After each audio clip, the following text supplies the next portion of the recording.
मी नीलम. हाय ma'am. Thank you. आज आपण एक नवीन प्रयोग करणार आहोत. त्या संदर्भात पहिल्यांदा तुमचं सर्वांचं मी माझ्या चॅनलवर स्वागत करते. आणि परवाच माझी जी रेकी अक्षय सुखाचे वरदान याची जी मुलाखत झाली, त्यामध्ये मला एक यंग आणि डॅशिंग मला फ्रेंड मिळाली आहे, की जिचं आपण ऑनलाईन मुलाखत घेत आहोत. तर मी तिची तुम्हाला ओळख करून देते. अयोध्या टिळक. आणि ती टॅरो कार्ड रीडर आहे. अगदी लहान वयामध्ये 2.5 वर्षाच्या प्रॅक्टिसमध्येच तिनं जगभर तिचे सगळे व्ह्युअर्स, फॉलोअर्स मिळवलेले आहेत. So we will meet us. Hi Ayodhya. Hi ma'am. हा, आता तुला माझ्या चॅनलवर मी आमंत्रण केलेलं आहे आणि त्यामध्ये मी तुला पहिलाच प्रश्न असा विचारेन की जनरली भारतामध्ये सर्वसाधारण लोकांना हे टॅरो कार्ड म्हणजे काय, ती फॉरेनची लोक किंवा ते आपल्यासाठी नाहीच आहे अशी एक लोकांची समजूत आहे, किंवा त्याला फीस जास्त आहेत, ते हायर लोकांचंच आहे. तर या सगळ्या संदर्भात तू तुझी ओळख करून दे आणि ह्याची माहिती सांग. ओके, सर्वप्रथम ग्रेटफुल आहे मॅम मी तुमची आणि युनिव्हर्सिटी की तुम्ही मला चान्स दिला तुमच्या चॅनलवर यायला. सेकंड थिंग, मी टॅरो रीडर बद्दल हेच सांगेन की जसं आपल्या भारतामध्ये जे कल्चर आहे कुंडलीचं आहे किंवा कुठले शास्त्र आहे वेदशास्त्र आहे, तसंच टॅरोट हे जपान, चायना, अमेरिका, इटलीमध्ये वापरल्या जाणारी एक ॲस्ट्रॉलॉजी आहे. कारण की त्यांना कुंडली कळत नाही, कारण की ते वेदशास्त्रामध्ये नाही. तर बरोबर. ही टॅरोट जी असते ती एंजलशी कनेक्ट होते. म्हणजे आपले जे देवदूत असतात, गार्डियन एंजल असतात, आर्क एंजल मायकल असतात, हे एंजल प्रत्येकाचा असतो, तुमचाही माझाही. बरोबर. त्याच्याशी आपण कनेक्ट होऊन तुम्हाला सांगतो. हो. तर हे कनेक्ट होण्यासाठी एक सेन्स लागतो, जो सेन्स मला बालपणापासून असल्यामुळे मी ह्याच्यात आले. अरे वा, व्हेरी असं काही गुड. प्लॅन की टॅरो ट्रेडिंग मध्ये यायचंय. मी अच्छा. HR आहे आणि मी बरेच म्हणजे पुण्यामध्ये HR म्हणून काम केलेलं आहे. पण तरी सुद्धा एक सेन्स बोलत होता काहीतरी वेगळं करावं. तर त्यासाठी मी कोरोना काळात हे शिकून मला खूप सारे क्लायंट आले, त्यांना सगळ्यांना यश मिळालं, खूप कमी वेळात लोकांना पैसा मिळाला. तर मग मी हे कंटिन्यू करत आले आणि त्याच्यावर अजूनही अभ्यास माझा चालू आहे.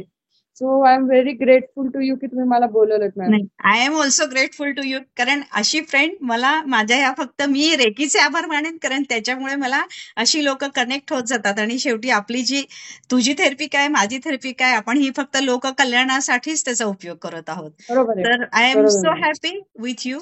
तर आता पुढचा प्रश्न असेल की बाकी पास्ट रिग्रेशन ह्यामध्ये पण तू बरंच काही काही करतस, परत टॅरोचे तू सगळे रिडिंग्स करतेस, असं सगळं सगळं सर्वसाधारण मला माहित आहे. तर त्याची क्लॅरिटी पण तूच सांग मला. आणि आपण आपल्या सगळ्या व्ह्युअर्ससाठी आपण 6 महिन्याचे राशीचे आपल्या भाषेत आपण भविष्यच म्हणू त्याला, तेही आपण घेऊयात. Yes ma'am. Actually past life regression म्हणजे काय आहे की माणूस कधीच प्रेझेंट मध्ये राहत नाही. हा जनरली एक प्रश्न असतो की मोस्ट प्रॉपरली 80% जे लोक माझ्याकडे येतात ते लोक पास्ट मध्येच असतात. म्हणजे माझ्या बाबा असं झालं, तो मला असं बोलला, त्यांनी मला फसवलं, या थॉट प्रोसेसमुळे आपण आपल्या लाईफमध्ये पुढे जात नाही, कारण की ते स्टक होऊन जातो आपण. तर ते past life regression life trauma मी काढते. टॅपिंगची एक नॉर्मल सिक्वेन्स आहे. ह्याचा ज्योतिषचा काही संबंध नाही. मी अर्थात ज्योतिष नाही, मला सेन्समुळे मी पुढे जाते देवाच्या आशीर्वादामुळे. तर ते तुम्हाला तो सेन्स येतो आणि तुमचा तो तो जो टॅपिंगची सेक्शन आहे त्याच्यामध्ये तुमचा पास्ट निघून जातो, त्यामुळे प्रेझेंट मध्ये येतात आणि पुढे फोकस करता. तर हे असं माझं. मध्ये मी तुला जरासं डिस्टर्ब करेन की असं सर्वसाधारण आपल्या धर्मामध्ये किंवा शास्त्रामध्ये असं म्हटलेलं आहे की पास्ट लाईफ रिग्रेशन ही प्रोसेस आहे, करतात बरेच जण, पण ती आपण करून घेऊ नये अशी एक सर्वसाधारण सगळ्यांच्या मध्ये, म्हणजे इव्हन रेकी मास्टर्सच्या मध्ये पण अशी समजूत आहे की हे आम्हीही शिकलेलो आहोत ते, पण ते करू नये असं सांगितलं जातं. त्यामागचं काही कारण आहे का? पास्ट लाईफ मध्ये कसं होतं, कधी कधी लोक मनाने कमकुवत पण असतात. काही काही लोकांना आपण करायला जातो पण त्याची एनर्जी त्याला फ्लॅश होते. म्हणजे ओके. ते काही गोष्टी मनातनं काढू नाही शकत नाही, कारण की त्यांचं इमोशन डॅमेज असतं किंवा अच्छा. ते खूप हर्ट झालेले असतात. त्यामुळे मग त्याचा त्रास आपल्याला होतो, म्हणून तो करू नये असं म्हणतात. मग ती अच्छा. एनर्जी चेक केली जाते पाहिजे की हे ओके. एक्झॅक्ट कुठल्या एनर्जी लेवलवर आहे. परवाच मला एक गुरुजी भेटले, त्यांचं पण एनर्जी हाय लो लेवलची होती. हा. पण म्हणून मी त्यांना म्हटलं तुम्ही पास्ट लाईफ माझ्याकडे अजिबात करू नका, कारण तुम्ही त्या एनर्जी मध्येच नाहीये. तर ओके. ती एनर्जी लेवलची असेल तर मग आपण ती देतो, अच्छा. अदरवाईज ती आपण देत नाही. तर ओके. असं त्याचं एक थोडं शास्त्र आहे. असं अच्छा. आहे मॅम. Okay, okay. तर मी आता तुम्हाला 10 ऑगस्ट पासून हां. 31 ऑगस्ट पर्यंतची तुम्हाला 6 राशींचं भविष्य सांगते हो, येस की येस. एक्झॅक्ट त्या लोकांचं भविष्य आता कसं असेल. हा, ठीक आहे. तर याला टॅरोट कार्ड म्हणतात जे परत आणि एकदा जरासा मी आम्हाला. डिस्टर्ब करेन की हे आपलं ओके. आपण जनरल जे भविष्य सांगतो ते आणि हे तुम्ही टॅरो कार्डचं जे भविष्य सांगता ते त्याच्यामध्ये काही फरक असतो का आणि की तुम्हाला असे काही अनुभव आलेत का की हे भविष्य खरंच खरं ठरतं? अनुभव माझ्याकडे मोठी फाईलच आहे की ज्यांची गुडविल आहे की लोकांचे रिस्पॉन्स माझ्याकडे खूप ओके. सारे आहेत अच्छा. आणि म्हणजे त्यांचं इमिजिएट मी त्याला स्पष्ट म्हणते की हे 2 महिने लागतील. असं नाही की ओके. बाबा आज तुम्ही आला हा. आता आपण जरी खाल्लं तरी आपलं तब्येत लगेच नाही वाढत. हो. तशी ती गोष्ट आहे. आणि ह्याच्यात फरक आहे की कुंडली लागत नाही, हा. तुमचं बर्थ डेट लागत नाही, तुमचं बर्थ टाइम लागत नाही. ओके. फक्त आम्हाला तुमचं नाव आणि जन्म गाव लागतं. अच्छा. आमच्या एनर्जीने आमच्या एंजलच्या मदतीने आम्ही तुम्हाला ते भविष्य सांगतो. कुठल्याही ओके. प्रकारचं काही बॅकग्राऊंड लागत नाही. ग्रह तारे ह्याला आपण मानत नाही टॅरोटवाले. म्हणजे मी स्वतः अच्छा. भारतीय म्हणून मी मानते, पण ते लोक टॅरोटमध्ये मानत कुठली नाही. पूजा अर्चा आपण सांगत नाही, ओके. कुठल्याही पूजा सांगत नाही, काही सांगत नाही. हा अच्छा. त्याच्यात डिफरन्स आहे कुंडली आणि टॅरोटमध्ये. ओके. तो पैसा त्यांचा वाचतो की त्यांना कमी रेटमध्ये सगळ्या गोष्टी करता येतात. अच्छा. कारण पण मग याचे रेट्स मोठ्या पण पूजा हाय सांगतात. आहेत थोडे असं ऐकिवात आहे.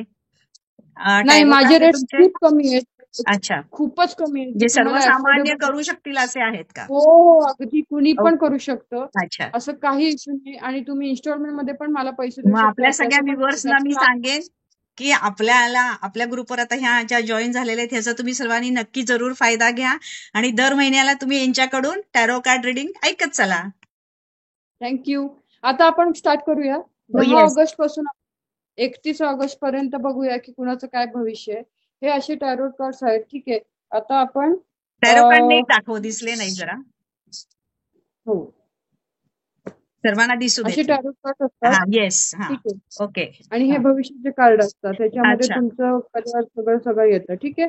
हा. आता तुम्हाला सांगते मी अं, की तुम्हाला मेष राशीचं भविष्य आपण बघूया स्टार्टला 10 ऑगस्ट पासून 31 31 पर्यंत. ऑगस्ट पर्यंत. ओके. रेज युअर व्हायब्रेशन मेष राशीचं. मेष राशीचं रेज युअर म्हणजे ते लो व्हायब्रेशन मध्ये सध्या.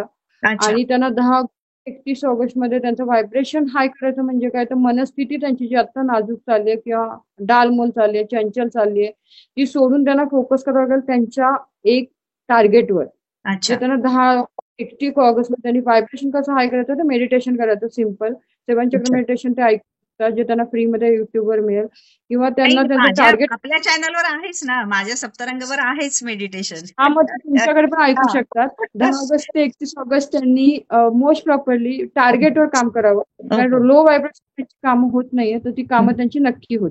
येस. ठीक आहे. हे झालं मेष राशीचं. नेक्स्ट राशी आहे वृषभ राशी. हा. वृषभ राशीचं जर म्हटलं तर त्यांना थोडं चिडचिडपणा येईल 10 ते 31 मध्ये. ओके. म्हणजे कामं झाली नाही त्यांना राग राग भांडण हा. याला सामोरं जावं लागतं. त्यांनी थोडं प्रेमाने टॅकल करावं लोकांना आणि प्रेमाने बोलावं लोकांशी किंवा ओके. शांत डोकं ठेवावं. हे त्यांना गायडन्स देते आमचं टॅरोट. ठीक आहे. ओके. त्यानंतर मिथुन राशीचं आपण जर बघितलं तर मिथुन राशीवाल्यांना रीड रिफ्लेक्ट अँड रिचार्ज म्हणजे थोडंसं त्यांना आता मिथुन राशीला काय करावं लागेल जे त्या झोनमध्ये ते आहेत ते सोडून त्यांना अजून सर्चिंग स्टडी करून स्वतःला रिचार्ज करावं लागेल की ओके. आपल्याला काय करायचंय चालेल. की म्हणजे अच्छा. रिचार्जचा अर्थ स्टडी ऍडव्हान्स. करणं सर्च करणं. अच्छा. ते ज्या झोनमध्ये त्या झोनमध्ये त्यांना अपुरी माहिती आहे त्यामुळे ते मागे पडतात तर त्यांना 10 ऑगस्ट एक कम्प्लिटली सर्चिंग नेटवर्किंग या गोष्टी कनेक्ट करून पुढे जावं लागेल. ते पुढे जातील त्यांचा काळ चांगला आहे पण त्यांची स्टडी कमी पडते. माझं मिथुन समजा राशी. ह्याच्यामध्ये हे तुमच्या पुढे मार्गदर्शन घ्यायचं असेल की मला हे करायचंय पुढे, तर त्याच्यात हम्म. तुम्ही काय म्हणजे मदत करू शकता? कसं? तुम्ही भविष्य मदत म्हणजे सांगितलं मी ऐकलं, पण आता हे आपल्याला वर्क करायचंय तर कसं करायचं? करायचं त्या वर्क करायचं असेल तर एक सिम्पल आता मी तुम्हाला हे सांगितलं की तुम्हाला रेस्ट रिचार्ज आणि रिचार्ज कसं करायचं आपल्याला म्हणजे आता समजा मी टॅरोट करते तर टॅरोट मध्ये अजून काय काय करू शकतो आपण ह्याची स्टडी मला करावी लागेल. अच्छा. मग टॅरोट कुठल्या कुठल्या देशात चालतं हे मला बघावं लागेल कारण की मी करते पण माझं यश मिळत नाहीये. हा. आता मी तुम्हाला असं आहे की त्यांना यश मिळत नाही त्याच्यावर खूप आहे नॉलेज पण यश मिळत नाही मग त्यासाठी त्यांना रिचार्ज म्हणजे असं फोनचा रिचार्ज नाही रिचार्ज म्हणजे स्वतःला रिचार्ज करतात हा. जसं तुम्ही रेकीमध्ये करता ओके. बरोबर की ओके. रिचार्ज करतात त्या माणसाला त्या टाईपमध्ये. ठीक आहे. आणि चौथी राशी आहे कर्क राशी.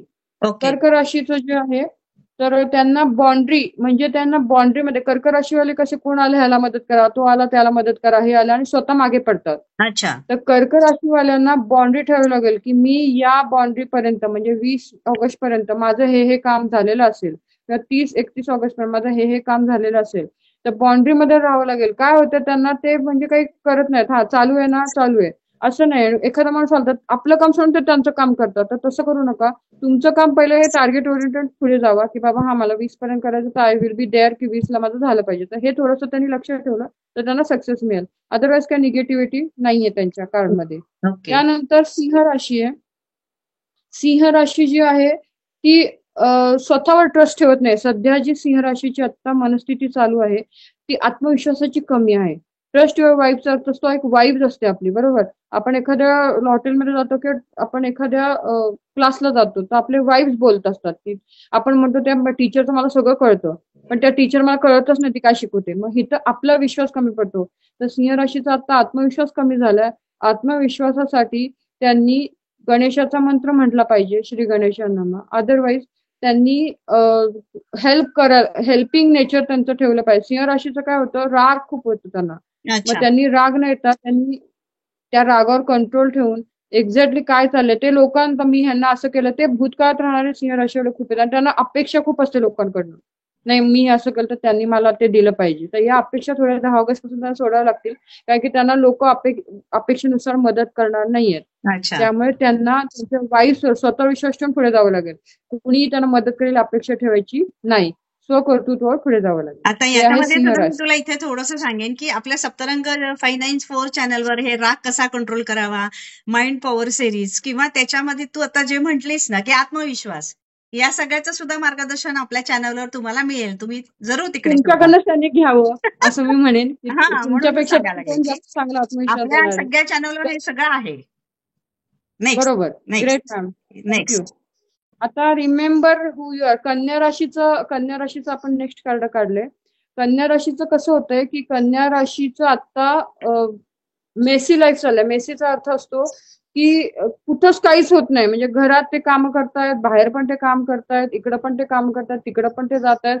म्हणजे एक आपण म्हणतो ना सकाळी उठणे आणि संध्याकाळ रात्री झोपणे, म्हणजे जनरल त्यांचं लाईफ आहे ते जनरल लाईफ. फक्त तर कन्या राशीचं ते चाललेलं आहे. तर कन्या राशीचं असं का चाललेलं आहे का कन्या राशीच्या घरामध्ये कोणाला तरी काहीतरी प्रॉब्लेम आहे. त्या टेन्शननी ते पूर्ण हे झाले, थकून गेले असं म्हणता येणार नाही, पण डिस्टर्ब आहेत. तर कन्या राशीला आता सध्या लाईफमध्ये डिस्टर्ब आहेत खूप. तर डिस्टर्बन्स त्यांनी काढला तर ते तुम्हाला भेटले तर तुम्ही त्यांचा डिस्टर्बन्स काढू शकता. तर कन्या राशीला थोडी डिस्टर्ब असल्यामुळे ते डायव्हर्ट आहेत. त्यांचं आता म्हणजे ते टोटली ब्लँक आहेत लाईफमध्ये आता. तर कन्या राशीने थोडं असं करू नये. कन्या राशीने थोडंसं स्वतःवर पण फोकस करावं, कारण की आता ते खूप दुनियादारीमध्ये चाललेले आहेत असं आपलं कार्ड म्हणतंय. त्यानंतर 6वी राशी आहे, 7वी तुळ राशीचा लास्ट आपण घेऊया. तुळ राशी आहे raise your standard, raise your vibration. First होतं स्टँडर्ड. स्टँडर्डचा अर्थ असतो की आता तुळ राशीवाले काय करतात, प्रेझेंटेशन त्यांचं कमी पडतंय. म्हणजे त्यांचं सिंग किंवा त्यांची कम्युनिकेशन किंवा ज्या लोकांना ते भेटतात ते रॉंग पीपल, रॉंग कनेक्टेड आहेत ते आता सध्या. म्हणजे त्यांनी तुळ राशीने आता स्वतःवर काम करायचं. म्हणजे कसं त्यांचं पूर्ण अटायर म्हणजे त्यांचं प्रेझेंटेशन पासून, कम्युनिकेशन पासून त्यांचं रिसर्च पर्यंत त्यांना काम करावं लागलं. कारण तुळ राशीवाले आता भरकटलेले आहेत. म्हणजे चुकीच्या लोकांना भेटतायत, चुकीच्या लोकांशी डील करतायत. त्यामुळे त्यांची काम नाहीयेत.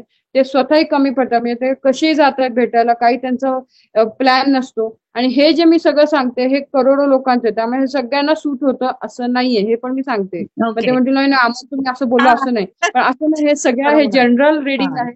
हे अर्ध्या लोकांना सूट होतं, अर्ध्या लोकांना सूट होत पण नाही. पण आपण एक जनरल रिडिंग करतोय त्यामुळे हे कुठे ना कुठे इकडे तिकडे होऊ शकतं. तर तुम्ही एकदम असं टप्प्यावर येऊ नका. ठीक आहे. थँक्यू सो मच मॅम की आता आपण आपलं रिडिंग आता तर आज झालेलं आहे आपलं एवढं. ठीक आहे. आणि एकच वॉटर एफर्मेशन त्याची सगळ्यांना आता जे 7 राशी झाल्या त्या 7 राशींना एक जनरल मी सांगेन की एक वॉटर एफर्मेशन, एक काचेचा ग्लास घ्या तुम्ही किंवा तुम्ही स्टीलचा ग्लास, कुठलाही ग्लास घ्या जो तुम्हाला अफोर्डेबल आहे, घेऊ शकता. त्या ग्लास पूर्ण भरलेला पाहिजे. त्या ग्लासमध्ये 11 टाइम्स तुम्हाला तुमची इच्छा बोलायची, काय बोलायची. आता समजा माझी तब्येत बरी नाहीये, माझा घसा दुखतोय, तर माझा घसा पूर्णपणे बरा आहे हे 11 टाइम बोलून ते पाणी आपण प्यायचं आणि थँक्यू युनिवर्स म्हणायचं. तर तुम्हाला हे जर तुम्ही 7 दिवस जरी केलं तर तुमचे आजार बरे होतील.